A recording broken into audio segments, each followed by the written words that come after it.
అమ్మ ఎక్కడైనా కొడుక్కి అప్పిస్తుందా? దానికి వడ్డీ తీసుకుంటుందా? భార్య ఎక్కడైనా భర్తకు అప్పు ఇచ్చిన సంగతి ఎవరికైనా తెలుసా? ఎప్పుడైనా విన్నామా మనం? కొడుకు అమ్మకు అప్పు ఇచ్చారంటే నమ్ముతారా? అసలు కడుపున పుట్టిన కొడుకు నుంచి ఏ అమ్మాయినా అప్పు చేసిన విషయం తెలుసా?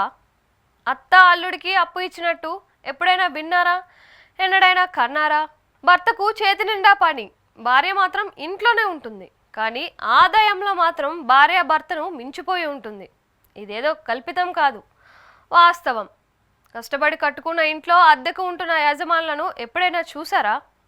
భార్యకు 2 కార్లు, భర్తకు మోటార్ బైకు మాత్రమే ఉండటం, ఆయన ఎక్కడికి వెళ్ళాలన్నా అద్దె వాహనాన్ని వినియోగించడం ఎవరి నోటి నుంచి అయినా విన్నారా? 100 కోట్ల ఆస్తులు ఉన్నా కనీసం ఒక్క చిన్న కారు కూడా లేని కుటుంబాలు ఉన్నాయని తెలుసా? ఇలాంటి చిత్ర విచిత్రమైన సంగతులు కావాలంటే, కళ్ళు తెరుచుకునేలా చదువుకోవాలంటే ఎన్నికల సంఘం వెబ్సైట్లో ఉన్న అఫిడవిట్లను చదువుకుంటే ఏ రేంజ్లో కావాలంటే ఆ రేంజ్లో కళ్ళు తెరుచుకుంటాయి.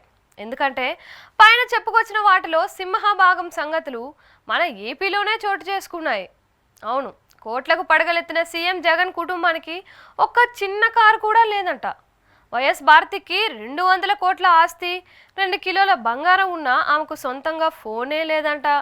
కోటీశ్వరరాలైన షర్మిల తన అన్న వదినల నుంచే అప్పులు తీసుకున్నారు. అంతేకాదు, తన తల్లి విజయమ్మ నుంచి తన భర్త 12 కోట్ల అప్పుగా తీసుకున్నారు. ఇదే సమయంలో తన భర్త అనిల్ నుంచి తాను అప్పుగా తీసుకుంది. వీరిద్దరిది ఇలా ఉంటే, విజయమ్మ దగ్గర షర్మిల అప్పు చేసి మళ్ళీ తన భర్త అనిల్కు అప్పు తీర్చింది. నారా లోకేష్ ఆస్తులు 520 కోట్లుగా చూపించారు. అంతేకాదు, ఈయన తన తల్లి నారా భువనేశ్వరికి 1.5 కోట్లు అప్పు ఇచ్చారు. ఏపీలో సొంత ఇల్లు లేదు. అంతేకాదు, కారు కూడా లేదు. ఎప్పుడో 17 ఏళ్ల కిందట కొన్న కారు డొక్కు కావడంతో మూలన పడేశారు. ఎక్కడికైనా ఫ్యామిలీతో వెళ్ళాలంటే అద్దె కారులో తిరుగుతారంట. నారా చంద్రబాబు భువనేశ్వరి పేరుతో 800 కోట్లకు పైగా ఆస్తులు ఉన్నాయి.